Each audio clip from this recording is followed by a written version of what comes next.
Hi, I'm Greg Hunter. This is the weekly news wrap up for Friday, August 4th, 2017. The WNW 295 and the witch hunt continues, and it's hitting just another level. Special counsel Robert Mueller, special prosecutor really, panels Washington, and that's D.C., grand jury and Russia probe. Washington, D.C. Let's see. I think they voted 96% for Hillary Clinton. That wouldn't be rigged in any way against Donald Trump or his family members or people who were on his transition team or anybody around him, would it? That wouldn't be that, would it?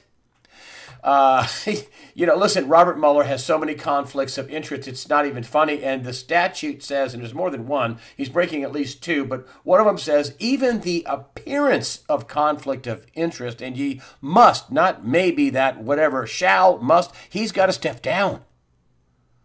And, you have the second in command, the deputy, Rob Rosenstein, is not going to enforce that. You got Jeff Sessions, which, has recused himself from everything and also doesn't want to prosecute Hillary Clinton, which now, there are calls in Congress by at least 20 congressmen that say, hey, listen, we want a special prosecutor for, Comey and Susan Rice and Loretta Lynch and, everybody. We want to look into all this because, listen, my basic premise is this. And outgoing president used all the resources of the spy agencies and the FBI to try to destroy, undermine, to get in trouble, to do whatever, unmask, to use all the resources of intelligence services and law enforcement, i.e. the FBI, to try to destroy an incoming president because you don't like his politics. And also to try to destroy him because the crime went rampant because Hillary was going to win and all that was going to be covered over and they could get away with crime and continue the stealing and oops, Donald Trump became president. And I think a lot of people are scared to death because they committed fraud, they committed treason, they committed unbelievable crimes, and Robert Mueller is basically the hatchet man for the Clintons. Mueller has conflict of interest with the Clintons. He has conflict of interest with one of the star witnesses, which is the reason why he got impaneled, is that Comey got fired. He has conflict of interest with the guy that wrote the memo, Rosenstein. He wrote the memo, and he puts Comey in, Mueller in, the friend of Comey. I mean, this is unbelievable. I mean, this is an unbelievable, unfair witch hunt. I mean, Mueller has a bunch of Democrats on as, his helpers. One of them worked for the Clinton Fraud Foundation. I mean, come on. The Clinton Global Initiative. I mean, the Clinton Foundation, which is basically a huge, James Kallstrom said it was a huge criminal enterprise. Unbelievable. Now they're members of Congress are asking for their own special prosecutor into Loretta Lynch and to Comey and to Susan Rice and all kinds of misdeeds and real crime that apparently was committed. I mean, Hillary Clinton sold a fifth of our uranium production for donations, bribes to her Clinton Foundation. $45 million has been documented. It's unbelievable. Her husband doubled his former President Bill Clinton doubled his speaking fees in Russia. So it's unbelievable. I mean, again, this is an unprecedented attack by the Rhino Republicans are dirty as all get out too. You can't have a charity fraud that big, where they rip off billions of dollars from just Haiti. Haiti, they raised, $4 billion? They got, the officials down there say they got, a few percent. They didn't get hardly any of the money. You can't have that kind of fraud without a lot of people turning away from it. Maybe they're paid off. Maybe they're all paid off. Maybe they're involved. Maybe it was a secret funding operation, the Clinton Foundation for the CIA. I don't know. But this is unbelievable fraud and crime has been committed, and it's not the Donald Trump or the Trump family or the Trump transition team that has created it, according to Seymour Hersh. There's a lot of journalists out there, old school journalists. I don't believe a word they say. I don't believe the New York Times, the Washington Post, NBC, CBS, ABC, my old employer, CNN, my old employer, ABC. I don't believe any of them. But Seymour Hersh, I believe. Seymour Hersh, the famed journalist, Russiagate is a CIA-planted lie. Revenge against Trump. And listen to this little bomb. He says in a recorded interview, he, Seth Risch, had submitted a series of documents of emails to WikiLeaks, some juicy emails from the DNC. Now, Hersh says he got, Seth Risch got shot in a bungled robbery attempt. Hersh also says he's got high-ranking, highly placed sources that will read him documents and won't give it to him, but they'll read him to him. And he says, listen, that's what this is. It's totally fake.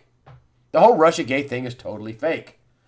And, the mainstream media absolutely knows this is going on. Here is an op-ed piece in the Washington Post. And listen, you don't get in the Washington Post.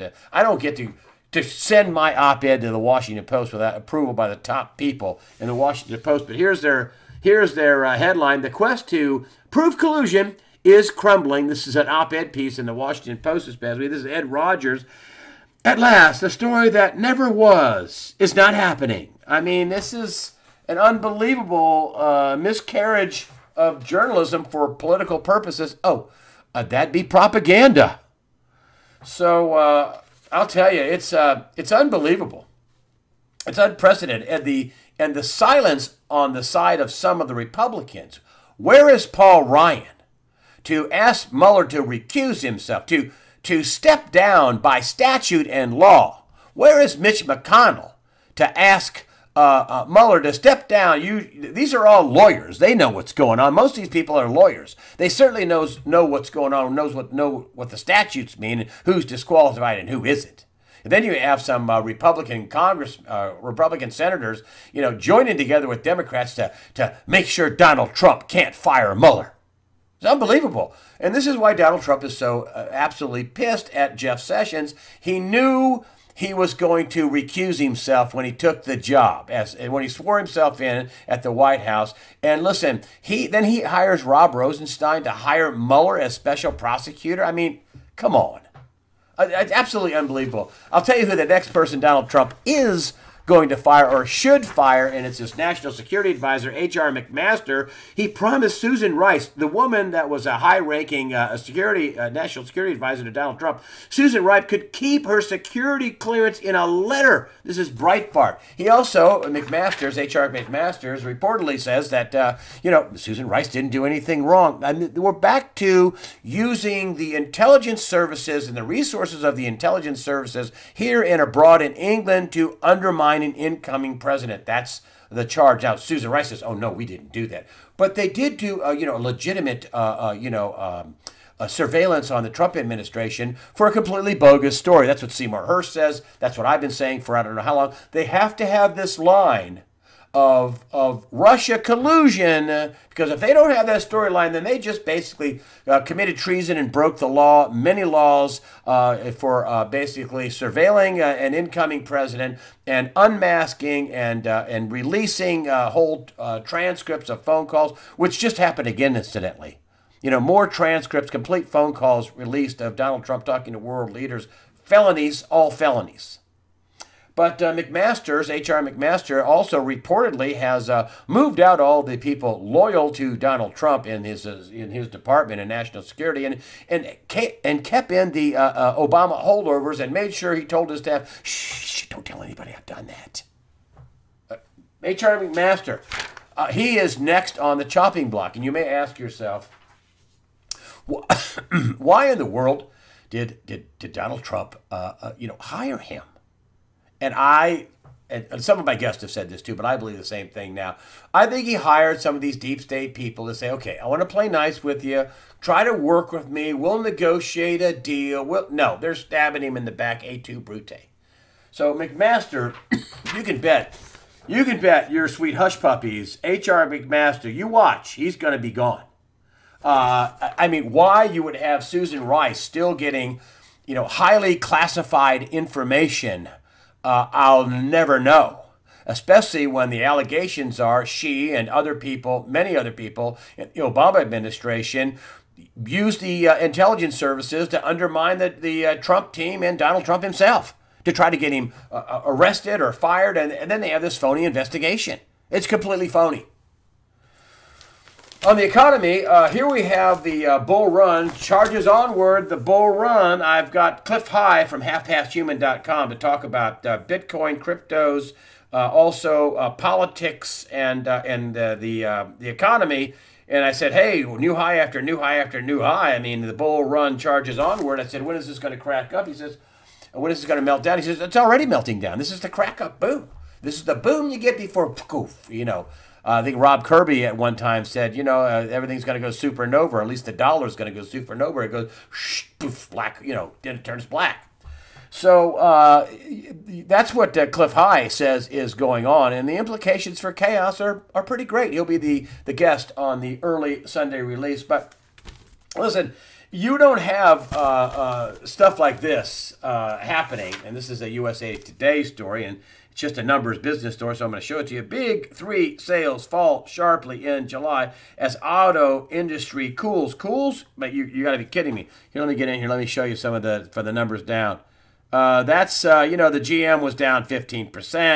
Toyota, there was the only one of this entire group was up just a few percent, 3%. Ford down. FCA down. Honda, Nissan, Kia. Kia was down pretty good. Suburban, Hyundai was down 27%. Holy, almost 28%. VW, I'm surprised it's only down 2.6% after all the diesel fuel stuff. But listen, this is the car industry, folks. How do you have, you know, giant declining sales like that? And you think the economy is okay? Here's another warning sign about the economy. Famed stock trader Art Cashin, he said he's nervous. Why is he nervous? Well, 10% of the Dow has provided 50% of the gains. What could go wrong? And this is another big one. And Gregory Mannarino called me. It was on a Monday this happened. Mannarino called me and says, hey, did you hear what Alan Greenspan, the former Fed head, just said? I said, no, hit me. And he said, oh, he's warning of a bond market bubble. He sounds just like me. I mean, Mannarino has long said, you want to watch what's going on? Watch the bond market. Watch the bond market. The bond market, interest rates start going up. The bond market cracks up. You look out. I mean, that's going to be the big warning sign. They've kept interest rates at 10-year at 2.2, 2.5, 2.3. They've kept a lid on it by whatever means they're doing, intervention, fraud, bond buying, money printing, whatever it is they're doing. All central banks working in unison to keep this Ponzi scheme going. But let's just look at Greenspan, what he said on Bloomberg. Warns of a bond market bubble. And I want you to bring this in. This is great. Alan Greenspan, who warned of the collapse in 2008. He was warning people, and everybody thought he was a doddering old man. He's over 90 now. By any measure, real long-term interest rates are much too low and therefore unsustainable, the former Federal Reserve chairman said in an interview. When they move higher, they are likely to move reasonably fast. That just sounds so staid, so calming. They are going to move reasonably fast. Oh, and blow up the derivative market, and blow up the bond market, and we're experiencing a bubble we're not experiencing a bubble not in stock prices, but in bond prices. Well, let me tell you something. If the bubble in the bond market blows, which is orders of magnitude bigger than stocks, and you have rapidly rising interest rates, the stock market is going to blow too. And then we come down here to, the real problem is that when the bond market bubble collapses, note the language here, the real problem is that when the bond market bubble collapses, long-term interest rates will rise, Greenspan said. Well, we've got hundreds of trillions of dollars in bonds. We grew the bond debt by 68 trillion since 2008. We didn't pay anything off. We just grew the debt. We maxed out some more credit cards. And then on top of that, layer in, a couple hundred, $200-300 trillion in derivatives, where everybody expects interest rates to stay, neutral.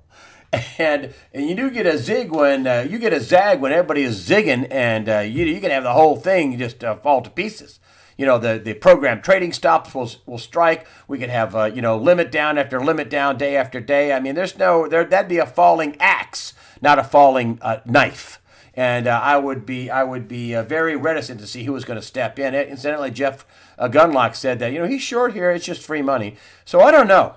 I don't mean to be negative, but here's another thing that I've been watching. This is what what Paul Craig Roberts talked about, the dollar, watching the dollar. When I first came on, I made the claim, or my contention was, in the end, they're going to sacrifice the dollar. In the end, they would sacrifice the dollar for everything else. They would kill it off. That's exactly what's happening. And if you look at this is a chart, and this is, I just wrote on here my old henpeck handwriting, January 3rd, 2017. It was on the Dixie, on the dollar index. It was a 103.21, 103.21. And, as of Thursday, it's 92.79. That is a pretty big hit. That is almost 10%. Since the 3rd of January 2017. Is the dollar going to turn around? Is it going to ricochet back up when the economy goes well? Is the dollar ready to take off again? Is it at a low? Or would something like, I don't know, a trade war with China might knock it right into the dirt? Trump to launch trade war with China on Friday. Beijing vows retaliation. He's talking about the intellectual property and about cracking down in China for that. And they're none too happy about any of that at all. And then you add in these sanctions that were voted on. Paul Craig Roberts, is at 530 out of 535. The 435 in Congress, and the 100 senators, in the Senate, in the House, and the Senate. All but 5 voted for these ridiculous sanctions, which, Trump said what I said, that, it's a constitutional violation. You can't, pass a law and restrict the president's ability to do anything. So he signed it with reservations. He would go to the Supreme Court and win that hands down. You can't curtail the president's power, and it's hard to believe that the Republicans never tried to curtail Obama's power with all the sanctions he put in. They never passed a bill like that for Obama, but it's unbelievable. I expected from the Democrats, they're the opposition party, but the Republicans jumping on board, I think it's outrageous. And here we have, Russian PM. This is Medvedev. The U.S. just declared full-scale trade war on Russia. I mean, so we're going to take 2 pretty big countries. I mean, China's number 2 in terms of GDP. Russia's down the list a little bit, but still in Russia, and I brought this up before, and I printed this out. We've got 120-something Fortune 500 companies, and we'll take a look here closer at some of these companies that, Cisco, Chevron, that's just the C's, Capital Urea, Cargill, a Burger King, you get my drift. You get my drift on all the companies, big companies, Fortune 500 companies, doing business in Russia. I guess all the people in these companies and all the CEOs are colluding with the Russians and committing treason. Can you imagine the kind of fallout that would happen? And if there's a list like that for Russia, there's a list like that in China. And if this thing gets really going, can you imagine what kind of a damper that would put on the global economy? Can you imagine what kind of a damper that would put on the dollar? And it's already down 10% in the last 6 months. It's just not looking good, folks. And listen, I think Trump's going to be successful. I want him to be successful. I want America to be successful. I wanted Obama to be successful in terms of helping America. He's just trashing it. So that's why I'm not really for him, because he was just anything he could do to grind the economy into the dirt. And where do we have sub 2% growth if you believe the phony numbers? I think it's probably less than that if you had real inflation. But anyway, if Trump does get things going, and I hope he does, we're still going to have a spike in these bond yields. And we're going to have a debt calamity, and that's not his fault. I mean, this was all built up. The $20 trillion. He walked into office with a $20 trillion cash deficit. So, it's going to be hard pressed to blame that on him. If I was him, though, I wouldn't be taking credit for the stock market, because Cliff High says this is the crack up boom. I mean, things could go way up, but the dollar's going to trash, and so you got 100% of nothing is nothing. And so, but there's another problem that could knock the dollar out, and everybody is really lackadaisical about this, about the raising the debt ceiling. They raised it over and over again for Obama, and Boehner was in there to help him out, and then they let the deficit for the 6-8 weeks into Trump's first term here in office. And surprise, we have a funding issue, so he had to sign a short-term funding bill September, and here we have again lawmakers scramble to avoid a government shutdown. Don't think you're going to get any help from the Democrats. I mean, their Obamacare legislation is failing, and it's going to continue to fail. I mean, it is going to continue to fail. And tell you what else is going to be continuing to happen is that rates are going to continue to rise. Here's in my state, Blue Cross requests less of a rate rise, only 14%. Then you have the Aetna CEO on CNBC on Thursday saying that, we had to pull out of Obamacare. We're just out. We're out of it all. We're out. We can't gauge the losses. We can't gauge what the costs are going to be. This is the essential benefits and all the free stuff. And you have to pay for, somebody's house catching on fire. Then they go buy insurance. They have to pay for pre-existing conditions and all the free stuff. And then all the illegals getting it. And then it's unbelievable.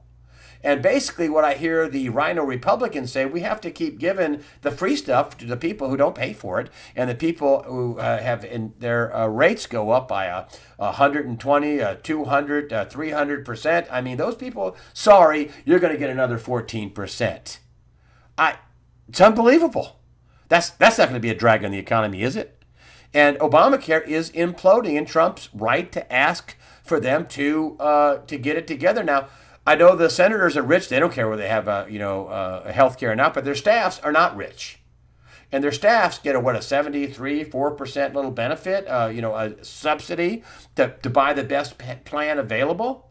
And you also have, the insurance companies still getting these payments that were totally unconstitutional that Obama basically whipped together and zip, hear no evil, see no evil, speak no evil. Congress on both sides of the aisle saying nothing about it. Trump's threatening to cut that off. I think he should cut that off.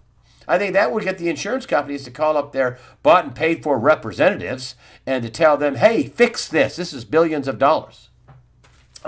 Speaking of wasting billions of dollars, we finally have a brand new immigration overhaul, but this certainly isn't what the left wanted. They don't want to put a cap on immigration and stop all this unskilled labor and a bunch of people that the minute they get here need housing and EBT cards, and they need schooling and clothes, and they need some Social Security and some money, and that's not what they had. This is not what's happening with the Trump deal, with this new immigration plan. Now, Dianne Feinstein says it'll never make it through the Senate. I'm not so sure.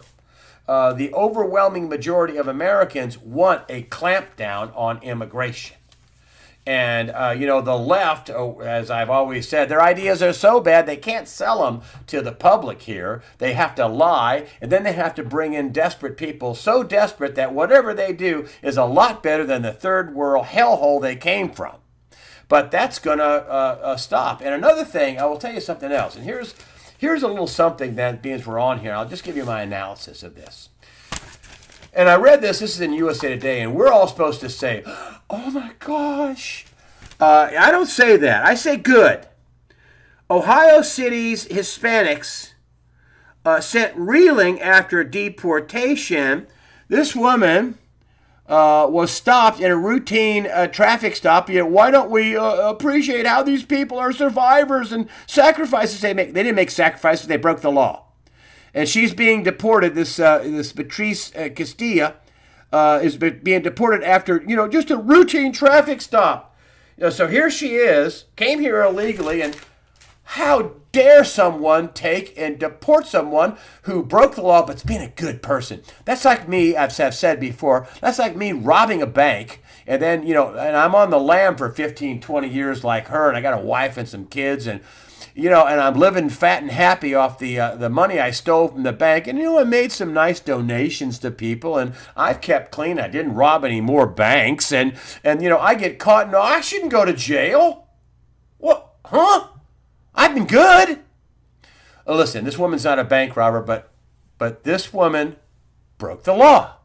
I'm sure with all the, the kids around and the smiling faces, I suspect, and maybe I'm wrong, but might she have EBT cards and some money, extra money for rent, and aid to family with dependent children that they shouldn't get, and stuff for taxpayers. What did Trump say? This is going to save us billions and billions of dollars.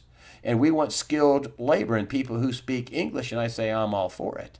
But here is the other message. When you see this Beth Castillo, who stopped in a routine traffic stop, and you'd never get anybody in the Trump administration to admit this, but I think they're doing this, and that's why they've come out. The head of immigration, enforcement has said that nobody who is here illegally is safe. And I think here's why they're doing it. Come voting time in November of 2018, you think the illegals are going to turn out en masse if they could be deported, boom, immediately, even if they've been really good? It's going to be a chilling effect on all this illegal voting that the Democrats live and die on in the blue states, where they have to import people to vote that are more desperate than anyone to vote for the free stuff, while the people who work there have to pay for it. I mean, California, even though it has 38 million people, they have about 18 million people that voted Republican in California. So, how did Hillary Clinton, win the popular vote? I think Donald Trump's absolutely right on that account, too. 3 to 5 million illegal aliens. And also all the other voting fraud, dead people voting and ballot box stuffing that was revealed up in Detroit. I think this sends a chilling effect. A woman who just stopped in a routine stop got immediately deported. Bingo. Yep. Get that message out. And think hard and long about showing up at a polling booth come Election Day in November of 2018. I think they're sending a message for a chilling effect. That's the way I see it. I'm Greg Hunter. Thank you for supporting USAWatchdog.com with your comments and donations. That helps us out. Remember, folks, I don't mean to be a bummer to you. I just want you to take this in. I want you to be, I had somebody say about the Paul Craig Roberts interview that I was kind of depressed afterwards. I was too, but you know what? When you're forewarned, you are forearmed. And I want people to get a clear picture of what's going on. That's what the slogan says at the top of every webpage. I try to give my analysis to give you a clear picture of what's going on. Listen, what we have going on now is an unprecedented fight between good and evil. You got a president that wants to call people for prayer to the White House. Mark Zuckerberg, wants to be president. He's an atheist. We don't need an atheist in the White House. We don't need that. And I'm sorry to upset the atheist in the audience, but we don't need that. This is a fight between good and evil. And evil's not going to win. And don't give up. Don't lose your faith. Fear not, God the Father and His Son, Jesus Christ, are firmly in charge. And that's not just a slogan, folks. That's the truth. And you know the truth when you hear it. All power in heaven and on earth has been given to Jesus Christ. Remember that. Thank you for supporting USAWatchdog.com, and don't lose your faith.